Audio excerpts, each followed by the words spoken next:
ज़ाहिरीन रेहान नज़री वर्ल्ड आपका खैर मकदम करता है। उम्मीद करता हूँ कि आप सब खैरियत से होंगे।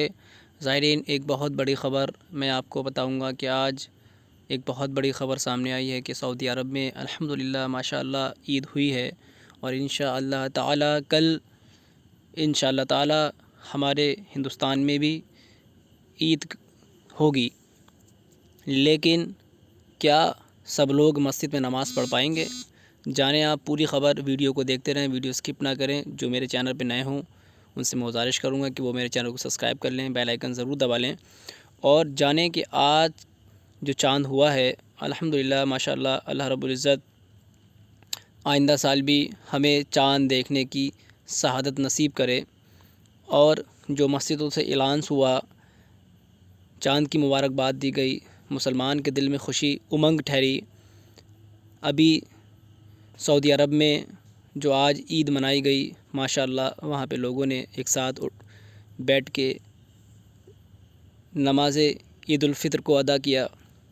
माशाअल्लाह क्या सुहाना मंज़र है जो सारे मोमिन भाई एक साथ मिल के ईद की नमाज़ को अदा करते हैं। अल्लाह और अल्लाह के रसूल ने चाहा इंशाअल्लाह ताला तो कल पूरे हिंदुस्तान में हर मस्जिद में हर मोमिन भाई ईद उल फ़ितर की नमाज़ बाजमात अदा करेगा इंशाअल्लाह ताला। ये हमारा अक़ीदा है।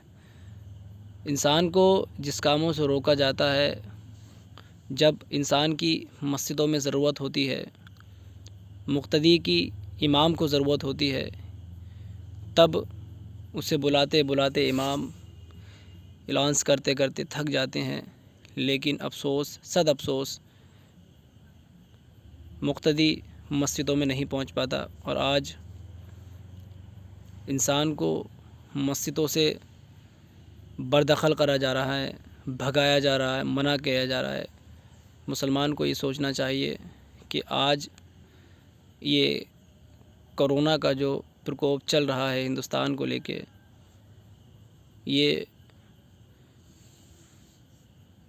उसकी ही वजह है जो हम ना ही तो पिछली बार एकजुट होकर नमाज़ पढ़ पाए थे और इस बार भी जो अभी तक का फ़ीडबैक है, जो प्रशासन का स्पीच है, उसके रिगार्डिंग तो ये महसूस हो रहा है कि कल भी ऐसा लगता है कि हम लोग ईद उल फ़ितर की नमाज़ घर पर ही अदा करेंगे लगता है, क्योंकि अभी भी गवर्नमेंट की कोई भी गाइडलाइंस या कोई भी स्पीच कहीं से नहीं मिल पाई है और ना ही कहीं से शहादत मिली है कि कल ईद की नमाज़ हम लोग सब मस्जिद में पढ़ेंगे। लेकिन लगता है कि हम सारे सुन्नी मुसलमान भाइयों को कल 1 घंटे का टाइम दिया जाएगा जिससे हम ईद की नमाज़ सारे लोग एकजुट होकर पढ़ पाएँ।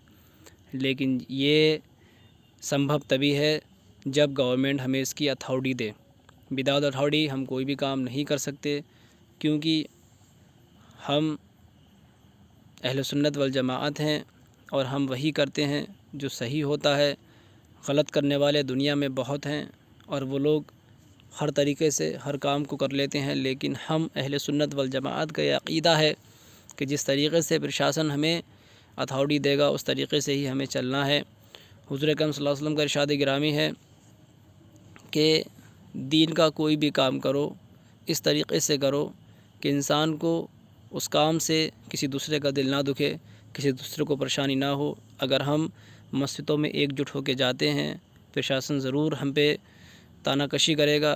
हो सकता है लोगों पे चालान भी हो, पिटाई हो, बदतमीज़ी करें। तो मैं आप तमामी अहले सुन्नत वल जमाअत से अपील करूँगा कि आप हज़रात अगर कल इमाम मस्जिदों से आवाज़ दें तभी आप लोग मस्जिद पहुँचें, नहीं तो ईद उल फ़ितर की नमाज़ आप सभी लोग अपने अपने घरों पे अदा करें। अल्लाह रब्बुल इज़्ज़त से दुआ करें, मौला करीम ये बीमारी जो कोरोना है पूरे हिंदुस्तान में बुरी तरीके से फैल चुकी है, अल्लाह रब्बुल इज़्ज़त हमारे हिंदुस्तान को इस बीमारी से निजात दिला दे। मौला करीम हमारे सब की दुआओं को कबूल अता फ़रमाए। अस्सलामु अलैकुम व रहमतुल्लाहि तआला व बरकातहू।